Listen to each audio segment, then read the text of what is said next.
अहानबदे यामना मरुइबा पाव अमा मनहरमयम बरिसर मदगी थमजगे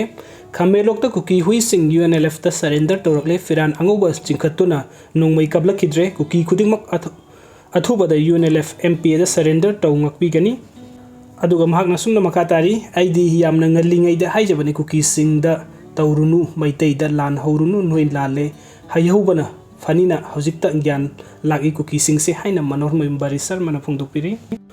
अदुगा मथंगी अपडेट असिना यामना नुंगाइतबा अपडेट मखक थमजगे रोड एक्सीडेंट दा मपा मसा लैखिद्रे ngasi नुंगथिन पुंग अनि मखाइ रोम हेलकपा अदवाइदा थौबाल डिस्ट्रिक्ट की खोंजोम पुलिस स्टेशन ना कोनबो खोंजोम वार मेमोरियल कॉम्प्लेक्स मनाक नंग लैबा NH102 दा I20 asta MN01AS कार अमगा DX दायो बाइक का थेंगजिनबदा दायो बाइक ता तोंगदुना लाकपा मपा मसा अनि अदु लैखिद्रबा मपा मसा अनि अदुदी सालुंगफम कांगथोकसाव मयाई लेकाइदगी पुलिस साबम सनाहल सिंहा सही 38 PS दुरा सिंह नि अदुगा मचा अदुगी ममिंग PS रंपिस सिंह सही 3 नि PS सनान सिंह थौदोक थोकफम दा लैकन नबं ngамदना लैखिदबनी अदुगा महक्की पिकलिबा मचा नुपा PS रंपिस सिंहाना थौबाल डिस्ट्रिक्ट हॉस्पिटल दा लैकन नबं ngамदबनी अदुगा सिसिपुरगी अपडेट अमखक थमजगे मतम कक्तबा कर्फ्यू थमख्रे इंटरनेट थिंख्रे असीबा हुम सूर्य असोकपा क्रिटिकल ओइबा यावबना असीबा मसिंग हेंगलकपा यारी असोकपगी मसिंगसु यामली अहुम लैखिद्रे असोकपन मसिंग यामखलकली अमदि फिबम लुना सोकपना मरम ओइरगा असीबगी मसिंग हेंगलखिबा यारी अहानबदा Lal Khol Gangte son of Kamkhongmang Gangte of Nalon village अनिसुबदा Thangulen Haokip son of Sailan Haokip S कैनन बैंक लैखिद्रबा मियोई अमगी मसक ममिंग खंगबंगमद्री अदुगा मथंगी अपडेट असंग लिसिप्रिया कंगुजमदगिनी मखोइना मै थाद्रिसे हॉस्पिटल दुखक्तंग ngaira male adusu thaduk horen Burma da oina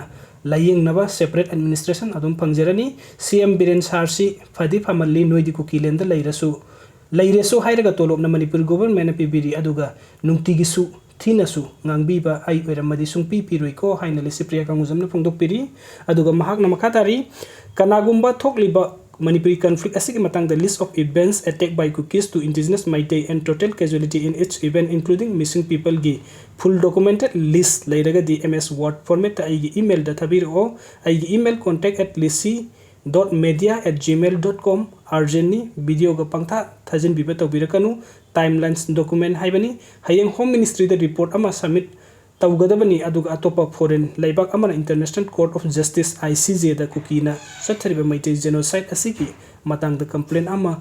थंगतनबा सेमसारी ICJ असि इंटरनेशनल UN बॉडी ओइबना लानाई कंप्लेन यादबना मेंबर ओइबा कंट्री अमगी गवर्नमेंट वकतपा अमा चंगी अइखोइ मैतेगी सपोर्ट ता कंप्लेन थंगतकदोरिबा लाइबाक अदुगी प्राइम मिनिस्टर अदु हौजिक आइगा पाउ यामना कन्ना फाउनरी मदु अथुबदा तौनबा सेम साजबनी हौजिक कुकीसिंग लमदी फजन हेले वरक मतम ओइरे